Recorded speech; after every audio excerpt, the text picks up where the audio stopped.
Hello and welcome to another exciting edition of Diaspora Network, where we showcase Nigerians making their country proud around the world. I'm Teniola Uyitayo. On today's program, From Nigeria to the World, we focus on individuals steering organizations to success globally, plus from achieving a first-class degree in pharmacy to now teaching leadership and enterprise. We speak to Professor Christian Harrison. He shares insights into navigating his career and teaching in the United Kingdom. But first, let's catch up on the diaspora news of the week.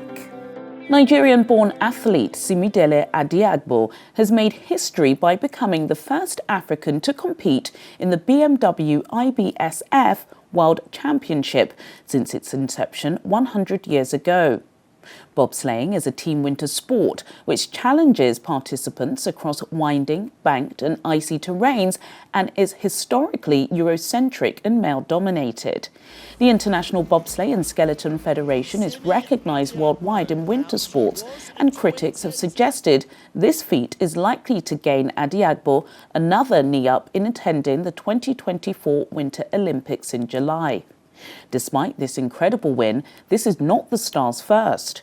In 2018, she became the first African and black woman to compete in skeleton at the Olympics. And in 2022, she also received first place at the Women's Monobob World Series with a total run of 2 minutes and 1 second. Taken to the social media platform X, Adiagbo said, "I'm grateful for the opportunity to compete at the highest level and showcase the power of perseverance and determination." The Boston City Council unanimously declared today, March 2nd, 2024, Burna Boy Day. The city of Boston in Massachusetts has declared March 2nd as Burna Boy's Day in honour of the Nigerian Afrobeat star. In a statement issued by the City Council, the recognition is to celebrate his achievements and contributions to culture and diversity. Officials also praised Burna Boy's legacy as a source of inspiration and empowerment for marginalised voices. The Grammy Award winner, who received a certificate of honour during his sold-out show in the city, said he felt privileged and that the goal has always been the same, to bring the world together. Burna Boy has been at the forefront of African pop music for several years, and in 2023, Rolling Stone magazine featured him on its list of the 200 greatest singers of all time.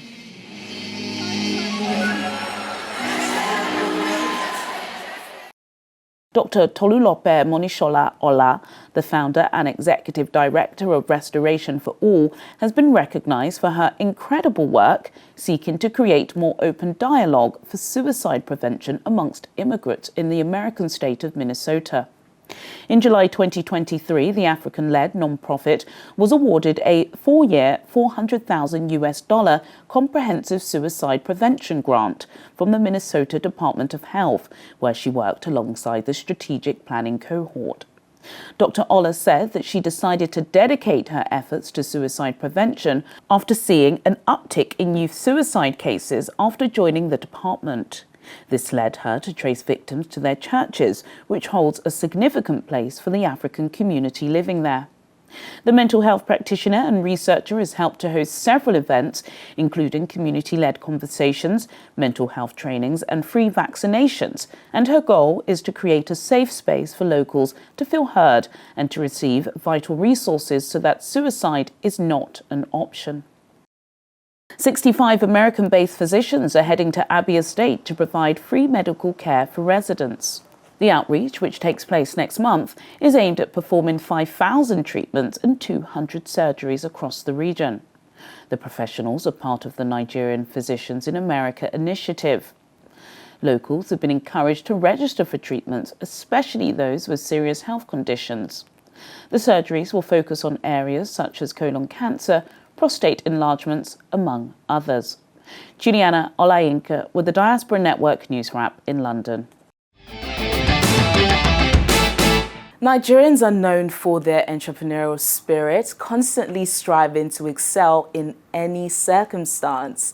It's no surprise that many Nigerians are making waves in the global business world, founding and leading thriving organizations outside the shores of Nigeria. Our special report this week brings you some of their amazing stories. Nigeria continues to witness a wave of emigration, with middle-class professionals who are already doing well in the country making up most of the numbers. This trend has been attributed to various socio-economic challenges, including inflation, insecurity, and limited opportunities for young graduates and the middle class. As a result, many individuals are seeking opportunities in countries where they believe their skills and talents are more likely to be recognized and rewarded.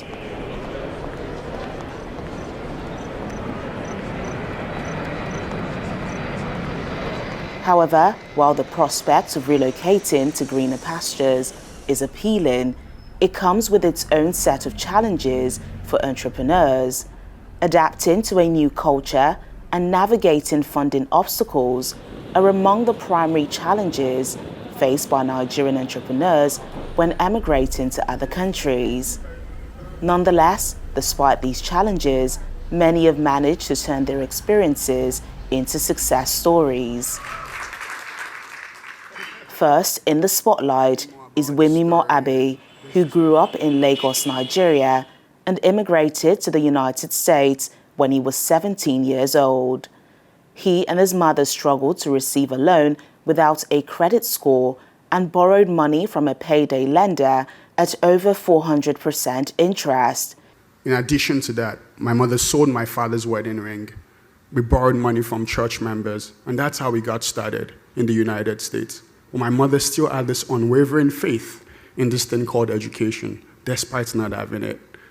Inspired by that experience, Abe co-founded Isusu, a financial technology company aimed at assisting low to moderate income households in building credit using their on-time rent payments.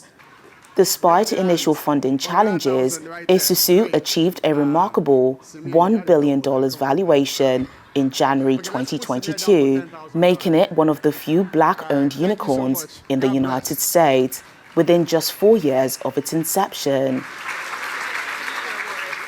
Tokpe Awotona, named the richest immigrant and Nigerian American residing in the United States, is the founder and CEO of Calendly, a scheduling software company valued at $3 billion. Awotona, who was born in Lagos, tragically witnessed the murder of his father in a car robbery.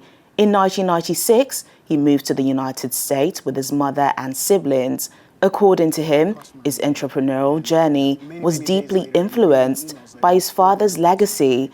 Awotona's determination led him to self-fund Calendly, eventually securing a significant $350 million investment in 2021, catapulting the company to its current valuation. I'm really proud of the fact that last year we crossed $100 million in revenue. That was a huge milestone for us because if you rewind back to 10 years ago, nobody really knew that there was a massive problem to be solved here, and the fact that we've done that has been really, really exciting.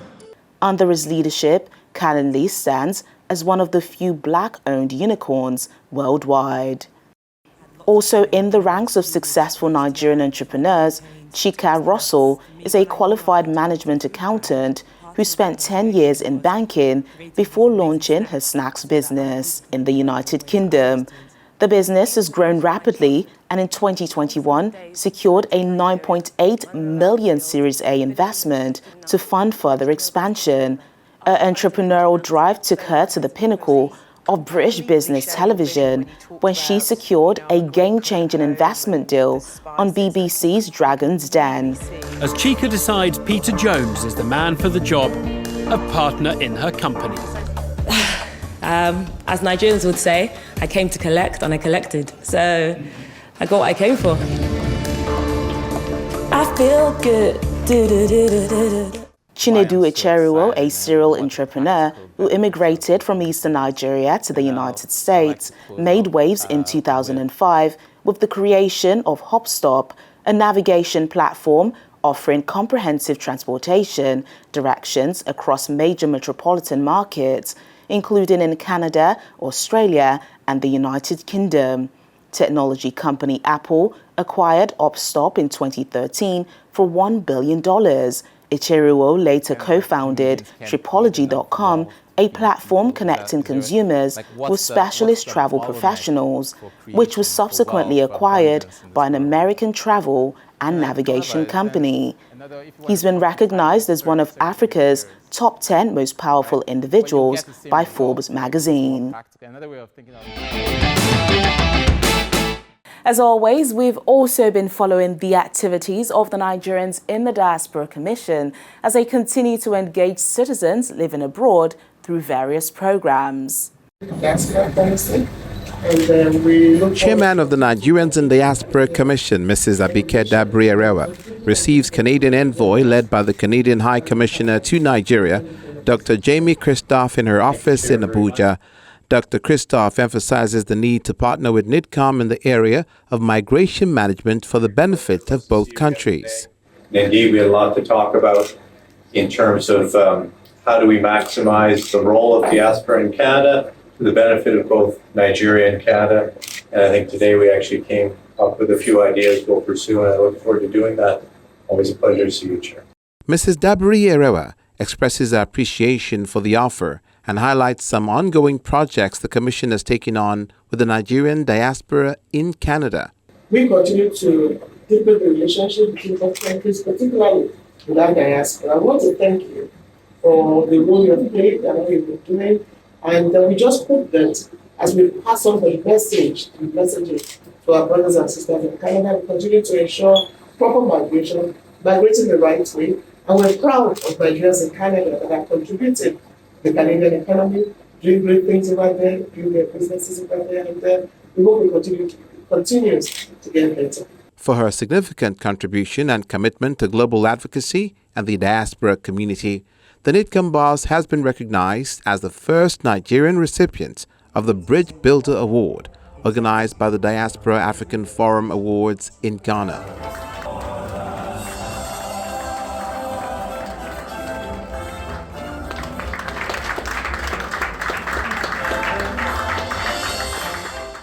Mrs. Dabri-Erewa expresses gratitude to the organizers and harps on the importance of oneness amongst Africans.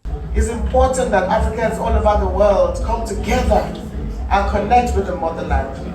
As long as you are a black person, if Africa does not grow to be the continent that it should be, the world will continue to look down on everybody as a black person.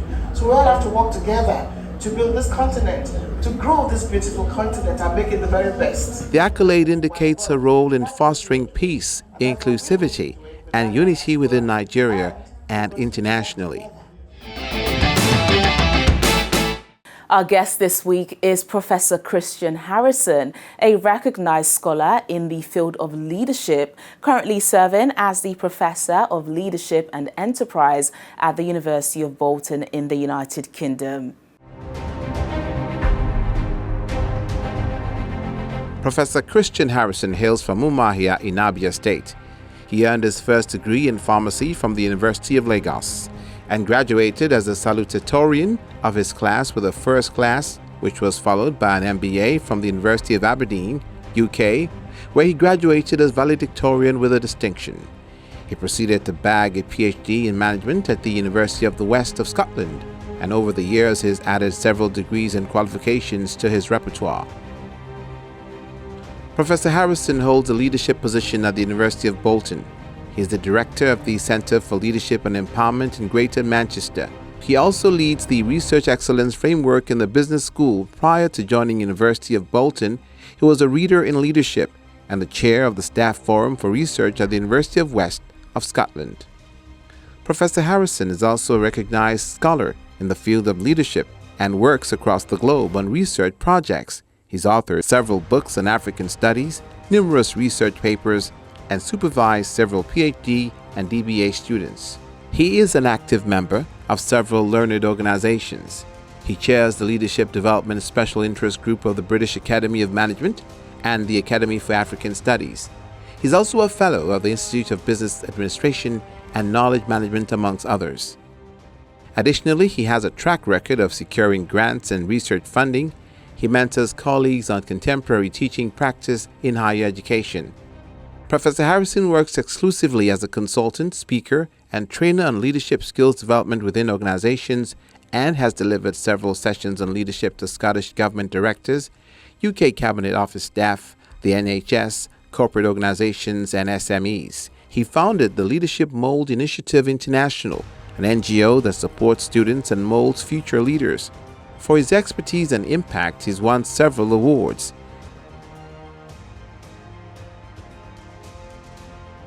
He was the top academic commentator in the University of the West of Scotland for 2022, with his analysis appearing in 215 different publications. In 2023, he was given an Award of Excellence by the New Life Recovery Hub. He is also a recipient of the 2022 Nigerian Society of Engineers Glasgow Award. Outside of work, Professor Harrison enjoys watching football and spending time with his family. He supports good causes and is passionate about making a difference.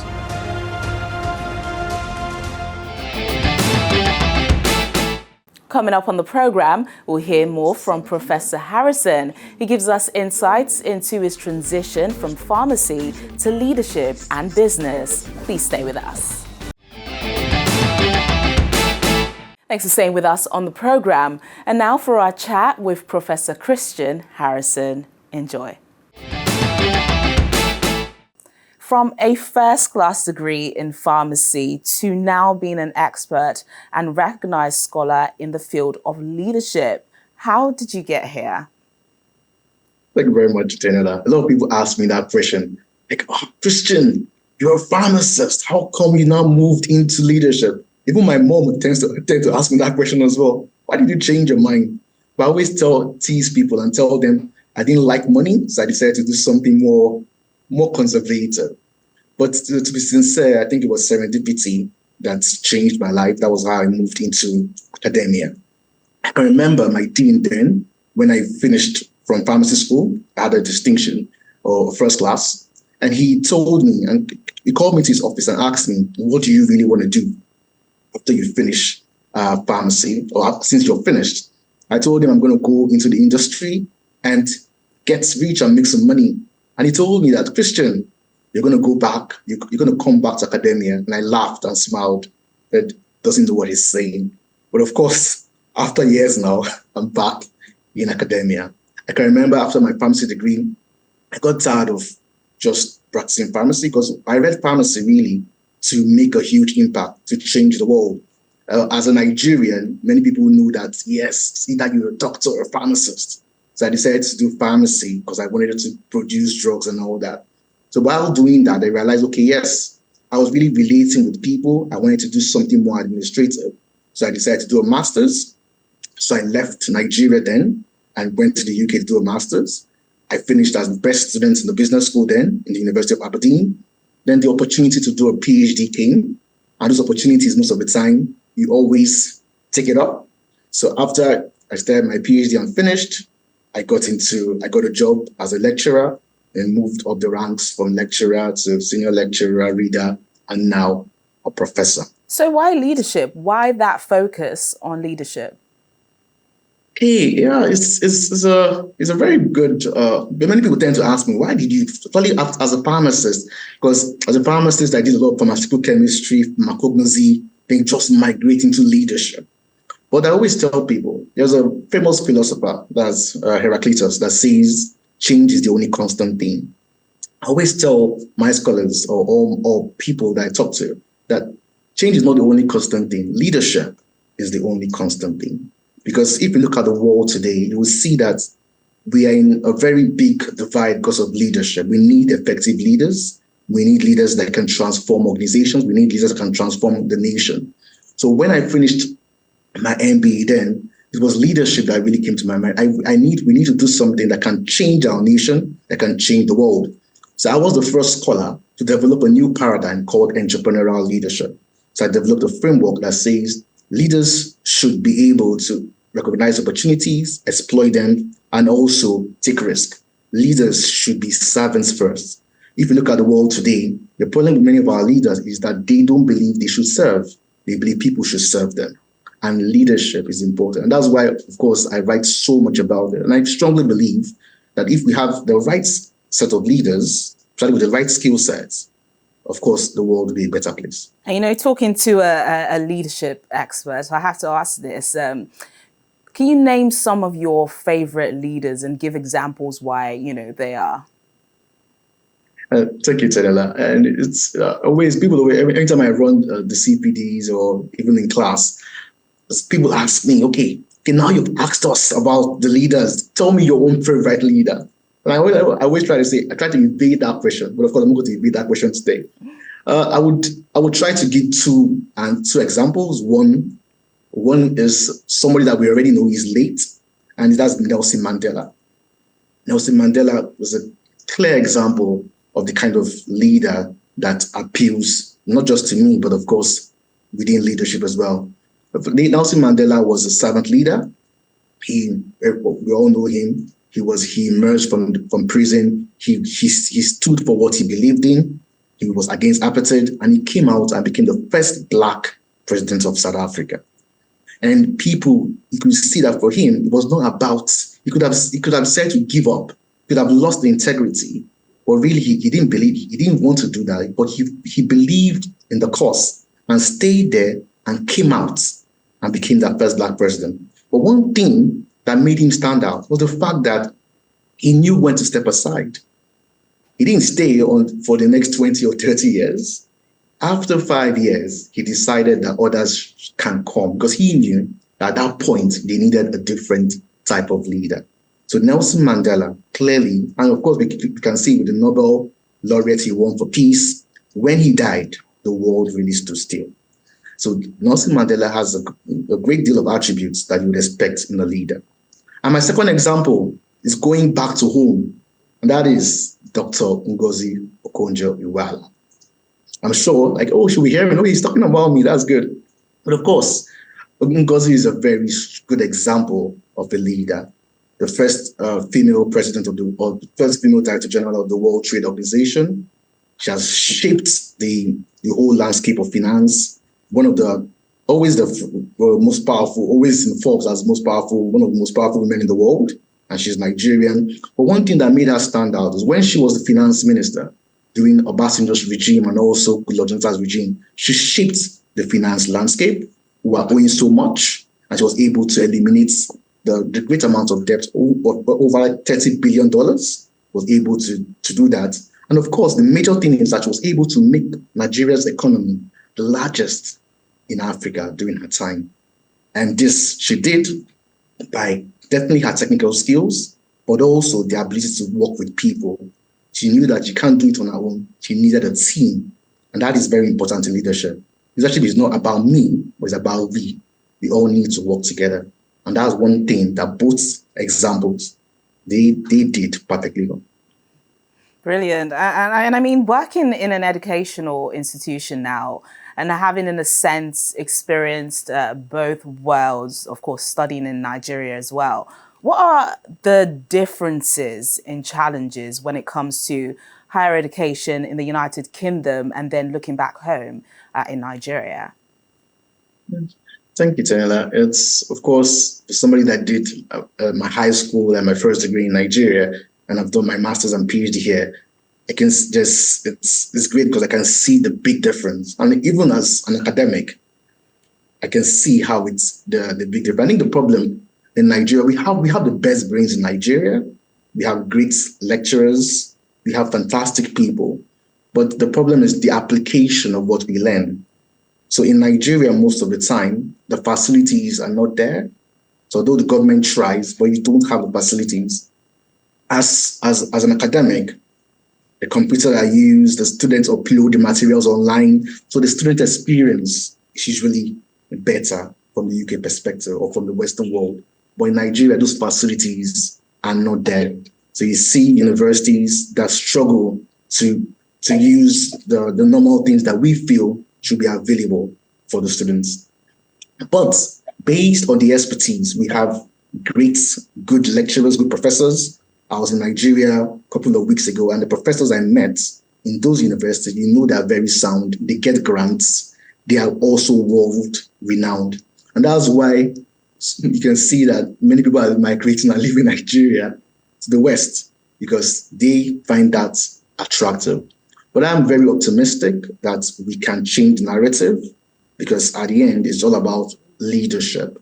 If our leaders are able to make the right decisions and invest in the right brains, then of course the higher education in Nigeria will be different. But it's strongly based on the fact that we don't have the facilities to support a better student experience compared to us in the UK. And finally, what advice do you have for young Nigerian entrepreneurs just starting out? For entrepreneurs just starting out, it's so important that they don't give up because it's not easy. You see that when you jump into a business or when you want to start something new, you face a lot of challenges. And those that don't give up are the ones that tend to succeed. I always tell people, don't die until you're dead. So never give up because that is very key. If you have a vision, then believe in it. Don't think you can achieve it. During the pandemic, those entrepreneurs, a lot of people did well, and they were entrepreneurs because they were able to identify opportunities. So it might be something so small, but at the end, that opportunity you have, if you are able to identify and exploit that opportunity, then you will do well. You have to learn from your mistakes. A lot of people say you have to fail forward. So as an entrepreneur, there will be challenges. There will be times that you will not be in the best of moods. There are a lot of times that you would fail, but learn from those mistakes, learn from your failures. And if you're able to learn from your failures, you will see that you will not make that same mistake again. All right, then, Professor Christian Harrison, it's been a pleasure speaking to you. Thank you so much for joining us on Diaspora Network. And thank you so much, Tenela, for inviting me. And it's a pleasure to be here. And well done. And that's a wrap for this edition of Diaspora Network. Remember, you can catch more amazing stories of Nigerians around the world on our YouTube channel and website, channelcv.com. Until next time, I'm Teniola Oyetayo. Bye for now.